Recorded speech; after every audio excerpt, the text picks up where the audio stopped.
Era um domingo à noite, eu estava em casa com a minha família, assistindo televisão, como toda família brasileira, quando de repente chegou uma mensagem no meu celular: o museu está pegando fogo.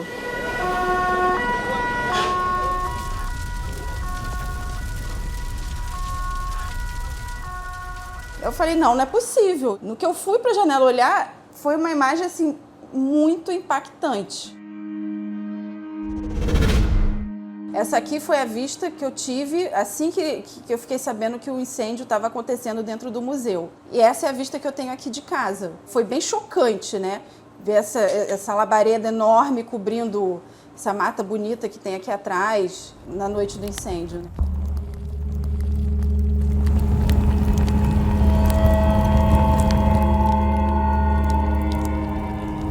Eu estava na frente do computador trabalhando e aí eu comecei a ver numa live no Facebook assim o incêndio ao vivo. Foi um dia absolutamente triste, assim, tava eu chorando de um lado, todo mundo se comunicando do laboratório chorando também, porque é uma perda absurda.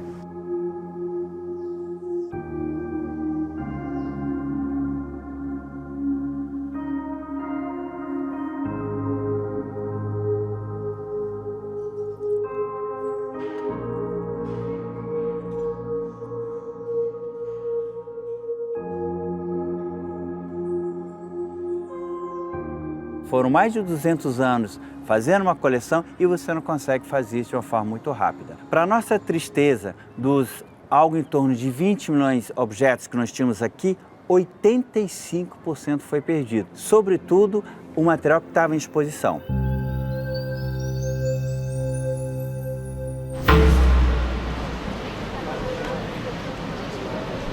O meteorito Bedegó foi achado em 1784. Não se sabe quando ele caiu no Brasil, né? Mas ele foi achado em 1784 e foi transportado para o Rio de Janeiro em 1888, onde ele passa a ser acervo do Museu Nacional nessa época. E ele é quase na sua totalidade composto de ferro. E olha que engraçado, 3 lajes caíram em cima dele e ele não foi afetado. Então ele tem super resistência e ele vai permanecer nessa sala com a nova museografia do museu, né? O novo museu.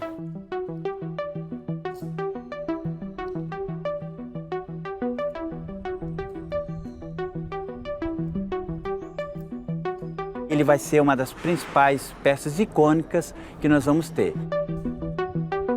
Uma das peças mais importantes que nós queremos restaurar é a Luzia, essa grande brasileira com mais de 10 mil anos e é uma das evidências da ocupação humana no Brasil e na América do Sul.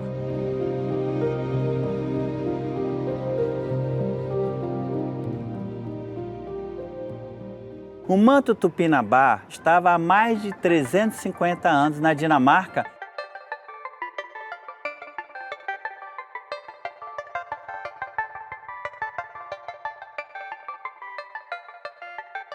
É a peça produzida no Brasil, que estava fora do Brasil, mais importante que nós temos. Bendegó, Luzia, Manto Tupinambá, Dinossauro, Marcha Caliçaurus Topai, para a qual estamos solicitando financiamento coletivo.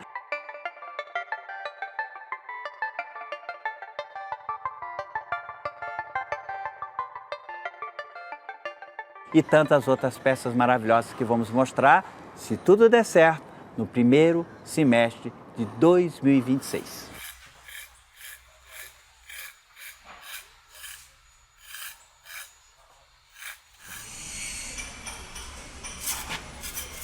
Nós tivemos tantas pessoas tentando ajudar e trabalhando na reconstrução do museu, como o projeto Museu Nacional Vive, que sem ele a gente não estaria onde a gente está, com vários patrocinadores que têm nos ajudado.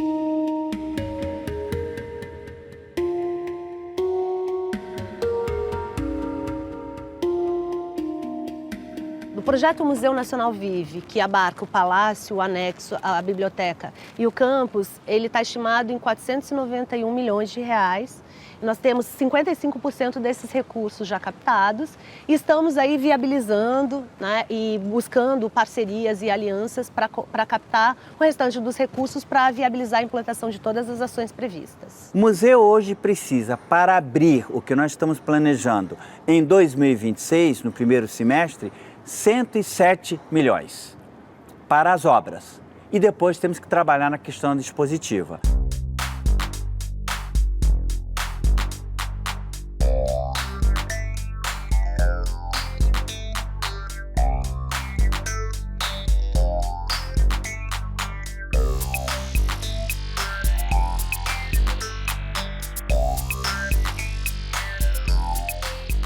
A gente perdeu muita coisa com incêndio, mas a gente também teve um acervo transformado. A gente tem a transformação a partir do fogo.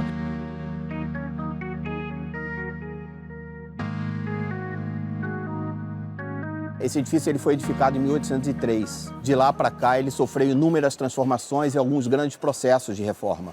E cada um desses momentos está associado tanto à história dos seus ocupantes, quanto a episódios associados ao edifício. Hoje nós temos uma equipe formada por 4 arqueólogos e estudantes de arquitetura, história e arqueologia. Um dos objetivos que são considerados muito importantes pela nossa equipe desse projeto é o de revelar outras histórias para além da história da família real e das 2 gerações da família imperial brasileira, que são muito bem conhecidas, né? Nós sabemos que no palácio serviram muitas pessoas, tanto livres quanto escravizadas, que participaram da história desse edifício.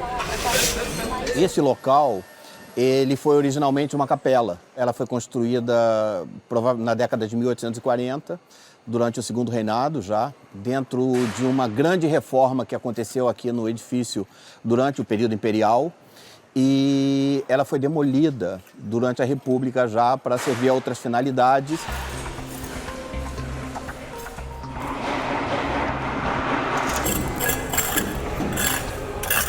Quando nós começamos a escavação aqui nesse setor do edifício, essa área estava toda coberta de cimento, né? E quando nós fizemos uma primeira sondagem arqueológica, um pequeno corte para aprofundar a escavação, nós encontramos esse pequeno segmento aqui com essa estrutura em pedras que nós vimos muito claramente que era uma estrutura em arco. Nós percebemos que essa estrutura em arco podia estar associada à antiga abside da capela. Se você observar, você vai ver que toda ela está num estado muito bom de integridade. E ela coincide quase que perfeitamente com o que está representado na planta, que é o que nós conhecemos hoje. Além do arco da abside, também a gente evidenciou esse eixo de alvenaria transversal que corta toda a sala e que provavelmente foi usado como apoio do piso madeirado, que a gente encontrou também indícios desse piso sobre a alvenaria, que eram restos de madeira queimada, que provavelmente eram os teios que foram usados para apoiar esse piso.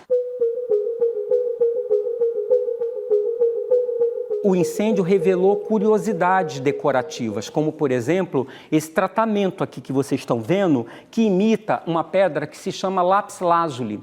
É uma pedra de tonalidade azul e é feito sob a técnica do stucco-marmo, que é uma técnica italiana de decoração que era muito usado no século XIX. Além disso, outra revelação que o fogo nos trouxe foi a pintura em estêncil, que também é uma técnica do século XIX, muito utilizada e que estava coberto por camadas de tinta. Com o descolamento dos rebocos e das camadas de tinta, a gente conseguiu resgatar o modelo original para reproduzir em áreas de perda total.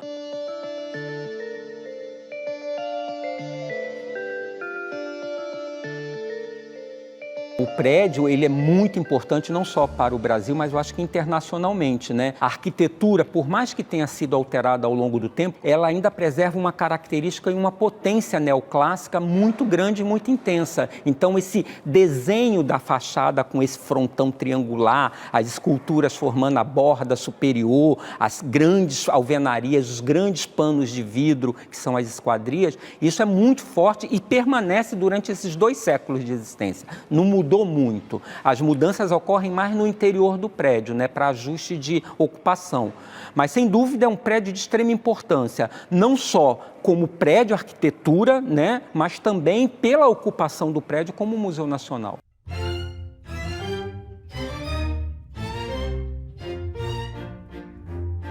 O Museu Nacional é um lugar fantástico. É a instituição científica mais antiga do Brasil, fundada por Dom João VI em 6 de junho de 1818. Era um museu que tinha a intenção de preservar, estudar e divulgar informações sobre as nossas riquezas naturais e também sobre os povos brasileiros.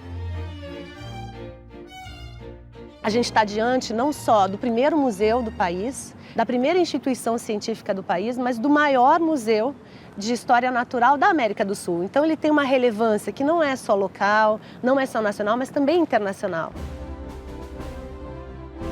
A gente teve, por exemplo, a visita do Albert Einstein, quando ele esteve no Brasil. Ele visitou várias instituições científicas, entre elas o Museu Nacional.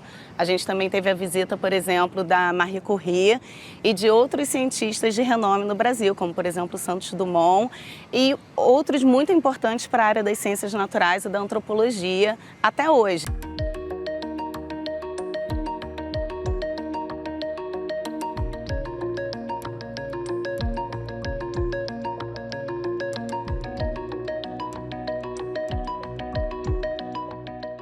Logo depois do incêndio, muitas pessoas perguntavam para mim, você trabalha no Museu Nacional? E eu falava sim.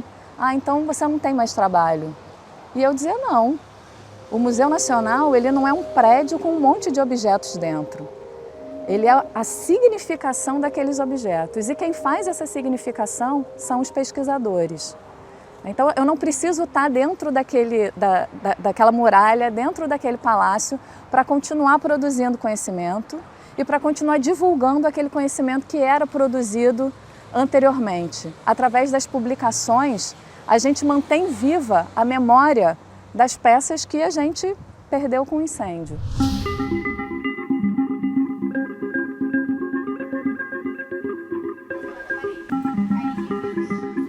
Nós estamos aqui no Laboratório de Sistemática e Tafonomia de Vertebrados Fósseis, onde desenvolvemos pesquisas, então, sobre fósseis de vertebrados brasileiros e também de fora do país, como, por exemplo, Antártica e China.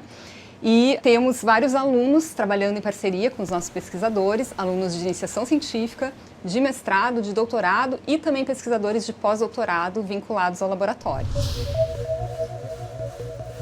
Trabalho com tomografia, mas eu trabalho com um ancestral de mamíferos do Triássico, cerca de 225 milhões de anos atrás.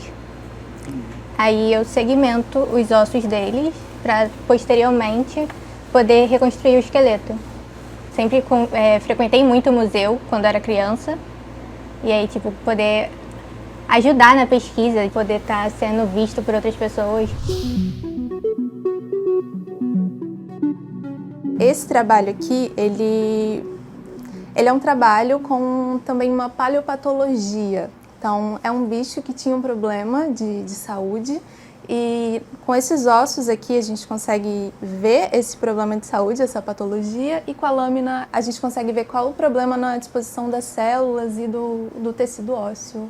É tipo uma artrite de um bicho de entre 100 mil anos até 10 mil anos.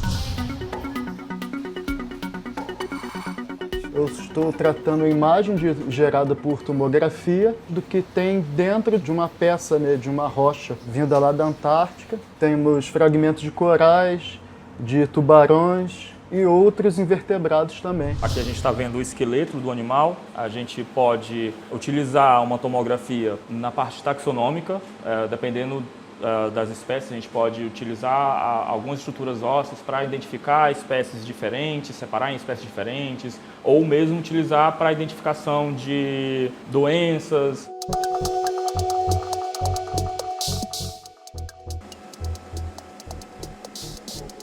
Aqui a gente tem uma fonte, que vai emitir o raio-x, e aqui o sistema de lentes que vai fazer a detecção do raio-x, e a amostra vai fazer uma rotação de 360 graus para fazer a tomografia. É um processo semelhante a um tomógrafo humano, só que no tomógrafo humano a gente tem a máquina que vai rodar ao redor da pessoa. No caso aqui, a amostra que vai girar e a fonte, a detecção, vai ficar parada.